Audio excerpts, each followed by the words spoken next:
आज 26 अगस्त को श्री कृष्ण जन्माष्टमी है। श्री कृष्ण जन्माष्टमी के आप सभी को हार्दिक बधाइयाँ। और आज हम श्री कृष्ण जन्माष्टमी के बारे में आपको कुछ बताते हैं।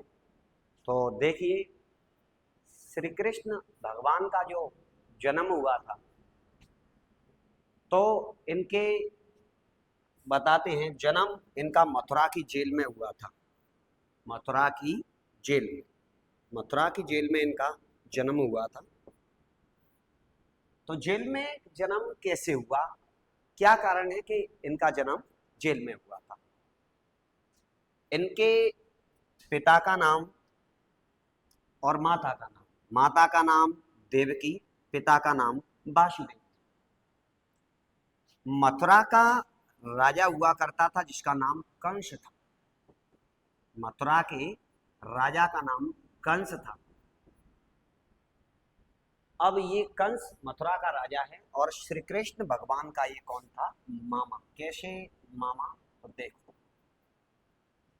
कंस और वासुदेव दोनों आपस में ये बहुत अच्छे मित्र थे।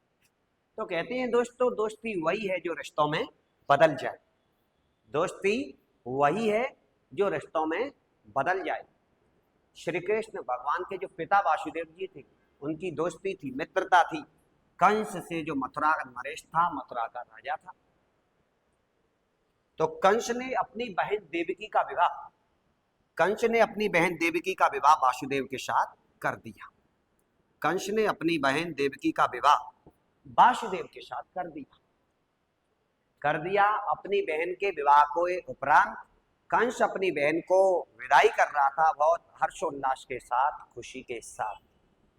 उसी समय ऐसी भविष्यवाणी होती है और ऐसी आकाशवाणी होती है कि जिस बहन को कंस तू इतने हर्षोल्लास के साथ विदाई कर रहा है, इसी का 8वां पुत्र तेरा काल होगा। ये भविष्यवाणी कंस के कानों तक गई। तो कंस ने अब कंस के अपने दोस्त थे वासुदेव जी, अब वो कंस के बहनोई बन गए क्योंकि देवकी के साथ विवाह हो गया। तो कंस ने अपनी बहन देवकी और अपने बहनोई वासुदेव दोनों की हत्या करने का प्रयास किया। तो ऐसी मान्यता है, बताते हैं, इस समय नारद जी का आगमन होता है और नारद जी जैसे आते हैं वहां पर और कहा, हे राजा, ये आप क्या कर रहे हो? हे राजन, आप ये क्या कर रहे हो? कंस ने कहा कि मेरी मृत्यु की बात सुनकर के मैं इन दोनों की मृत्यु कर देता हूं, जिससे मेरी मृत्यु नहीं होगी। अगर बताया है देवकी का पुत्र ही 8वां पुत्र मेरा काल होगा, तो मैं देवकी और वासुदेव दोनों को ही मार देता हूं, तो ना रहेगा बांस, ना बजेगी बांसुरी, तो जन्म होगा ही नहीं, 8वां पुत्र होगा ही नहीं, तो मेरा काल भी कैसे होगा, काल कैसे बनेगा? नारद जी ने कहा, अरे मुनिवर, आप इनको क्यों मार रहे हैं? ये दोनों क्या पापी थोड़ी हैं, दोषी थोड़ी हैं, इनका क्या दोष है? कंस ने कहा, तो बताइए मुनिवर, आप क्या करना चाहिए मुझे? इन दोनों को ही आप जेल में डाल दो और जो भी संतान हो वो आपके पास आती जाएगी, संतान को मारते जाना। ठीक है, कहीं तक ये भी बात सही है। कंस ने सोचा ऐसा ही करना, इसीलिए कंस ने देवकी और वासुदेव दोनों को जेल में डाल दिया, अर्थात अपनी बहन व बहनोई को जेल में डाल दिया, मथुरा की जेल में। आगे होता क्या है, जन्म होता है, देवकी और वासुदेव माता पिता बनते हैं, पुत्री का जन्म हुआ, कंस के पास पहुंचाई गई, कंस ने हत्या कर दी। पहली पुत्री का जन्म, फिर भी पुत्र का जन्म, पहले का की हत्या कर दी, फिर दूसरा जन्म हुआ, दूसरे की हत्या कर दी, तीसरे की हत्या कर दी। जो भी संतान होती उन पुत्रों की हत्या करते हुए चला जा रहा, चौथे की हत्या, पांचवें की हत्या, छठवें की हत्या, सातवें को फिर ले जा, सातवां, उसकी भी हत्या कर दी गई। 8वां अवतार था, वही अवतार था श्री कृष्ण भगवान का। भाद्रपद कृष्णा नवमी के दिन इनका जन्म हुआ था। श्री कृष्ण भगवान का जन्म भाद्रपद कृष्णा अष्टमी के दिन जन्म हुआ और ये भादों के महीने की कृष्ण पक्ष काली रात की अष्टमी को जन्म हुआ, भाद्रपद कृष्णा अष्टमी को श्री कृष्ण भगवान का जन्म होता है 8वें नंबर पर। और बताया जाता है कि उसी 8वें नंबर के जो श्री कृष्ण भगवान का अवतार हुआ, उनको लेकर उसी समय जन्म होते अवतार होते जेल के गेट खुल गए, पहरेदार सो गए और वासुदेव जी इनको लेकर के गोकुल में चले गए बाबा नंद के यहाँ, यशोदा मैया के यहाँ, जिन्होंने, उनकी पत्नी का नाम श्री कृष्ण भगवान की का रुक्मिणी था और इनका लालन पालन किया श्री कृष्ण भगवान का वो यशोदा मैया और नंद बाबा ने किया। नंद बाबा ने, और ये कहां पर, नंद गांव में, नंद गांव में इनका लालन पालन होता है। उत्तर प्रदेश में ही मथुरा है, उत्तर प्रदेश में ही नंद गांव है। अब भगवान श्री कृष्ण को लेकर के ले जा रहा है रात्रि में गोकुल में, मथुरा में ही गांव आता है गोकुल, वहां नंद बाबा के यहाँ पर नदी है, यमुना नदी बीच में पड़ती है, उसको पार करना है, उस पार जाना है। अब पार जाना है तो काली घटाएं छाई हुई थी, रात्रि का, मध्य रात्रि का समय था और नदी भगवान श्री कृष्ण के दर्शन के लिए ऊपर आती जा रही है। वासुदेव जी को लग रहा है कि मैं कहीं डूबने वाला हूं। वही तभी भजन चलता है उसी रात्रि का, कितनी दूर जाना है अभी, नदी को कैसे पार करूं, दूर नागरी बड़ी दूर नागरी, दूर नागरी रे बड़ी दूर नागरी, कैसे आऊं रे कन्हैया, कैसे जाऊं रे कन्हैया, तेरी गोकुल नागरी बड़ी दूर नागरी, दूर नागरी बड़ी दूर नागरी, कैसे आऊं रे कन्हैया, कैसे जाऊं रे कन्हैया, तेरी गोकुल नागरी बड़ी दूर नागरी, दूर नागरी बड़ी दूर नागरी, रात को जाऊं काना डरे मोए लागे, रात को जाऊं काना डरे मोए लागे, नदियानी नदियानी बढ़त चली, दूर नागरी बड़ी दूर नागरी, कैसे जाऊं रे कन्हैया, कैसे आऊं रे कन्हैया, तेरी गोकुल नागरी बड़ी दूर नागरी। तो उस नगरी के लिए जा रहे, वो नदी यमुना है, वो भगवान श्री कृष्ण के दर्शन के लिए ऊपर आ रही है और जैसे ही भगवान श्री कृष्ण ने पैर को हिला दिया और चरण के स्पर्श होते ही यमुना नदी नीचे उतर जाती है और वासुदेव जी आराम से पार हो जाते हैं और गोकुल पहुंच जाती है।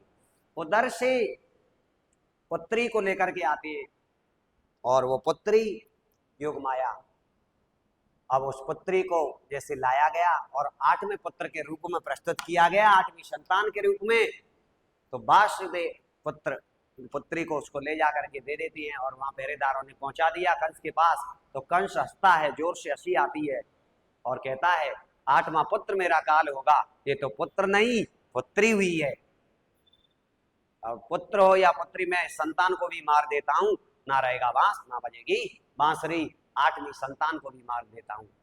तो उसको जैसे ही मारने के लिए कंस ने उसको पछाड़ा, फेंका और वो आकाशी बिजली का प्रभाव तुम आज सुनते हैं, वही योग माया, वही जाकर के त्रिकूट पर्वत पर आज कैला देवी के रूप में प्रतिष्ठित हुई है, वो वही है जो श्री कृष्ण भगवान के बदले में जिस लड़की को यहाँ लाया गया था। श्री कृष्ण भगवान का वहां लालन पालन कहाँ हुआ था, नंदगांव गोकुल में, यशोदा मैया और नंद बाबा। तो देखो इनकी जो देखा जाए माता पिता, तो माता देवकी पिता वासुदेव, लेकिन लालन पालन कहाँ किया, वो माता पिता तो जेल में थे और लालन पालन तो नंदगांव में यशोदा मैया और नंद बाबा ने किया। तभी तो चलता है भजन, यशोमती मैया से बोले नंद लाला, राधा क्यों गोरी मैं क्यों काला, बोली मुस्कुराती मैया ललन को पुकारे, बोली मुस्कुराती मैया ललन को पुकारे, काली रात हुआ इसलिए काला, राधा क्यों गोरी मैं क्यों काला। होता क्या है, भगवान श्री कृष्ण का जन्म हो चुका है, रात्रि 12 बजे गोकुल में पहुंचा दिया गया है, वहां लालन पालन हो रहा है और नंद बाबा के घर हर्षोल्लास का अवसर है। तो नंद के आनंद भय जय कन्हैया लाल की, हाथी दीने घोड़ा दीने और दीने पाल की। तो नंद बाबा के घर स्वर्ण मुद्राएं बट रही हैं, खेल घोड़ा बताशे बट रहे हैं, मिष्ठान वितरण हो रहा है, लड्डुओं का वितरण हो रहा है, वो हर्षोल्लास मनाया जा रहा है। श्री कृष्ण भगवान का जन्मोत्सव मनाया जा रहा है, वो खुशी है नंद बाबा के घर आज वस्त्र दान और भी इत्यादि दान किए जा रहे हैं। तो वही श्री कृष्ण भगवान का लालन पोषण नंद बाबा और यशोदा मैया ने किया था और खेलते थे खेल श्री कृष्ण भगवान, और खेल खेल में कालिया दहका, तुमने पता है कालिया दहका नाथा था, दहन किया था यमुना नदी में। गेंद चली जाती है श्री कृष्ण भगवान से, तो सभी ग्वाल बाल कहती है नहीं कन्हैया हमको वो गेंद अभी चाहिए, तूने फेंकी है गई है हमारी बॉल, वही वाली बॉल चाहिए। तो वो श्री कृष्ण भगवान बाल रूप में नदी में कूद जाती है और वहां पे नागिन जागती है और नागिन कहती है हे बालक तू यहाँ क्यों आ गया, तुझको नाग खा जाएगा।